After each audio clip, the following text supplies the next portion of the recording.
तर मित्रांनो, आज आहे वोटिंगचा दिवस. आपण वोटिंग तर करणार आहोतच, पण अजून एक नवीन गोष्ट मी करणार आहे, ती म्हणजे डेली ब्लॉग सुरू करतोय. तर आज सकाळी लवकरच मी स्टुडिओवरती आलो होतो, कारण एक मला स्केच ऑर्डर कंप्लीट करायची होती. तशी कालच मी ती पूर्ण केली होती, फक्त फायनल फिनिशिंग करायचं होतं आणि दुपारी ते कस्टमरला द्यायची होती स्केच.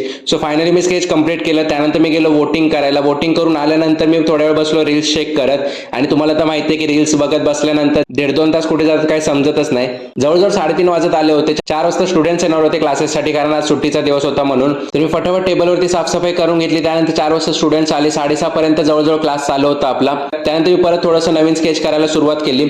7:30 पर्यंत मी स्केच केलं. त्यानंतर मी बसलो ब्लॉग एडिट करत, कारण तुम्ही जो हा ब्लॉग बघताय त्याला एडिट करायला कमीत कमी 1-1.5 तास जातो. त्यानंतर थोडंसं वेबसाईटवरती काम करायचं होतं, ते मी करून घेतलं. तुम्हाला एकदा वेबसाईट दाखवून देतो. ही आपली नवीन वेबसाईट आहे, जी लवकरच लाईव्ह होणार आहे. त्यानंतर तुम्ही या वेबसाईटवरती जाऊन डायरेक्टली ऑर्डर करू शकता. ब्लॉग एडिट करता करता 9:30 वाजले होते. त्यानंतर मला स्केच करायचं होतं, पण बराच टाइम झाला होता. त्यामुळे म्हटलं की उद्याच आपण स्केच कंप्लीट करूया, कारण अर्जंट ऑर्डर अशी नव्हती आपल्याला आज. बाकी आपले असे ब्लॉग्स तुम्हाला अजून बघायचे असतील तर कमेंटमध्ये मला सांगू शकता, म्हणजे आपण हे ब्लॉगची सिरीज कंटिन्यू करू शकतो. आणि हो, आपलं हे नवीन चॅनल आहे, ब्लॉग्सचं चॅनल, त्यामुळे चॅनलला सबस्क्राईब करा, कारण इथे पण गिव्हअवेज वगैरे असणार आहेत खूप जास्त.